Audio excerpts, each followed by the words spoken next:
প্রিয় ছাত্রছাত্রীরা, সোমনাথদার কোচিং সেন্টারে তোমাদের সবাইকে স্বাগত। আজকের ভিডিওতে থাকছে ক্লাস 6 রায় ও মার্টিন 2026 প্রশ্ন বিচিত্রা।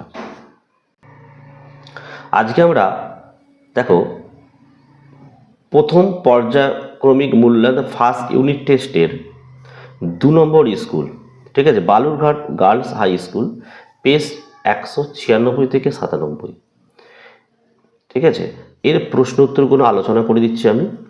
আর এর আগে আমি কিন্তু 1 নম্বর সেট আপলোড করে দিয়েছি, তোমরা প্রত্যেকেই দেখে নিও এই ভিডিও ডেসক্রিপশন বক্সে লিঙ্কে ক্লিক করে।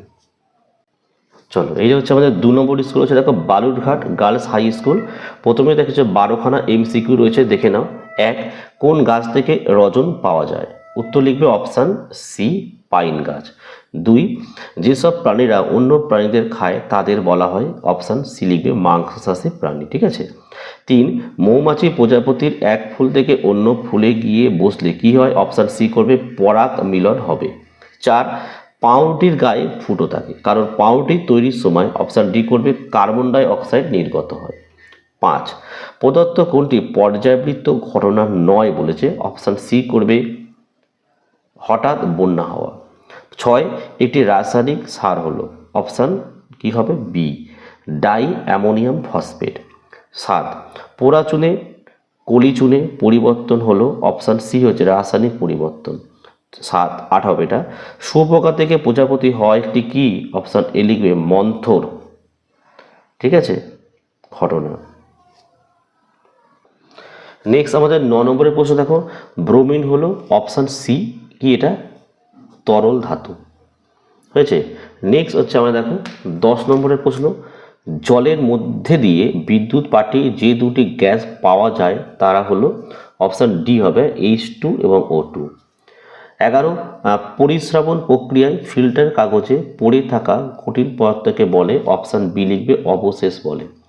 12, দেখো তামার চিহ্ন হলো? অপশান ডি করবে Cu অর্থাৎ কপার। শূন্যস্থান পূরণ থাকবে। 1, ম্যালেরিয়ার ওষুধ তৈরি হয় ড্যাশ থেকে? কুইনাইন থেকে। 2, ড্যাশ অ্যাসিড তৈরি হলে দুধ দইয়ে পরিণত হয়? ল্যাকটিক অ্যাসিড, ঠিক আছে।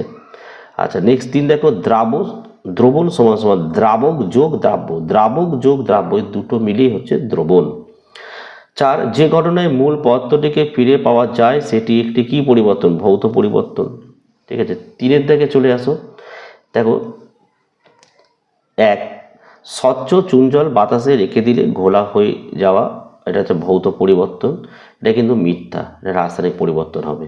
2, ধাতু তাপ ও তড়িতে কুপরিবাহী, এটাও মিথ্যা, ধাতু তাপ ও তড়িতের কি সুপরিবাহী হয়ে গেল। 1 দাগের প্রশ্ন থেকে 4 দাগে কি বলছে? নিম্নলিখিত প্রশ্নগুলি উত্তর দাও, প্রতিটি প্রশ্ন মানে 2 করে, ঠিক আছে। 1 দাগের প্রশ্ন, মিথজীবিতা কাকে বলে? উদাহরণ দাও। দেখে নাও উত্তরটি। এ দেখো মিথজীবিতা কাকে বলে? এ দেখো প্রকৃতিতে 2টি বা তার বেশি ভিন্ন প্রজাতিভুক্ত জীব একে অপরের সাহায্যে বসবাস করলে এবং পরস্পর বিনিময়ের মাধ্যমে পুষ্টি পদার্থ সংগ্রহ করলে সেই ঘটনাকে মিথজীবিতা বলা হয়। উদাহরণ লিখে দেবে অ্যাজোলা, ঠিক আছে। নেক্সট দেখো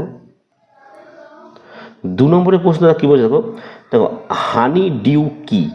দেখে নাও উত্তরটি, এটা খুব ভালো প্রশ্ন, দেখে না। এই যে উত্তরটা হানি ডিউ কি, দেখো জাপ পোকারা গাছের শর্করা সমৃদ্ধ রস শোষণ করে যে শর্করা সমৃদ্ধ বর্জ্যপদার্থ ত্যাগ করে তাকে হানি ডিউ বলে। এই হানি ডিউ পিঁপড়েরা খাদ্য হিসাবে গ্রহণ করে। নেক্সট দেখো এর সাথে বলছে দেখো ভিটামিন ডি এর কাজ লেখো।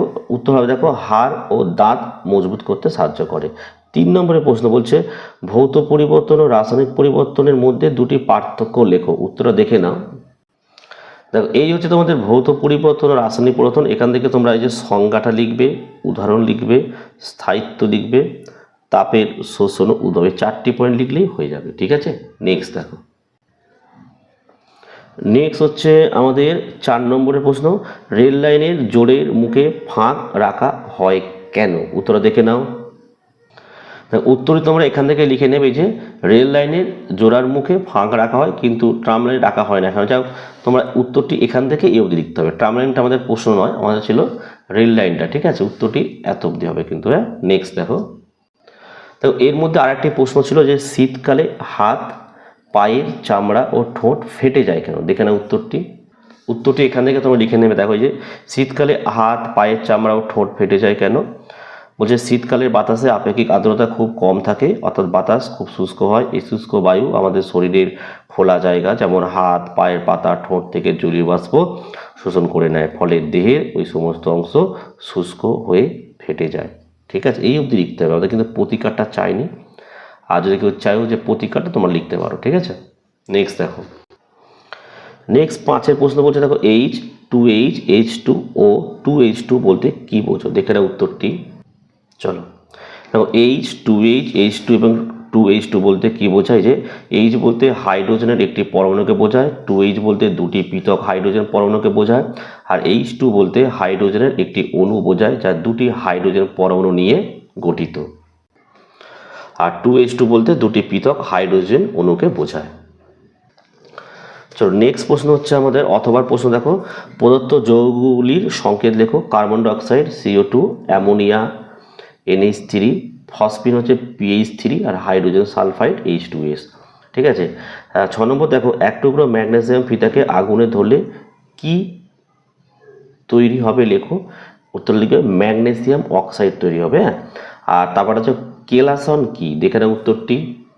দেখে নাও এখান থেকে উত্তর এটা লিখবে যে উচ্চ উষ্ণতার সম্পৃক্ত দ্রবণকে ধীরে ধীরে ঠান্ডা করলে কিছু পরিমাণ দ্রাব নির্দিষ্ট জ্যামিতিক আকৃতিতে অর্থাৎ কেলাসাকার এর পাত্রের তলদেশে জমতে থাকে, এই পদ্ধতিকে কেলাসন বলা হয়। ঠিক আছে, তো দেখো এই ছিল আজকের ভিডিও ভালো লাগলে অবশ্যই একটি লাইক করো, চ্যানেলে নতুন হলে চ্যানেলটিকে সাবস্ক্রাইব করো, পাশে থাকা বেল আইকন প্রেস করে অল নোটিফিকেশনটাকে অন করো, যাতে আমি যখনই কোনো ভিডিও আপলোড করি সবার প্রথম যেন তোমাদের কাছে পৌঁছে যায়। তো আজকের ভিডিও আমি এখানে শেষ করছি। তোমরা প্রত্যেকে ভালো থেকো এবং সুস্থ থেকো।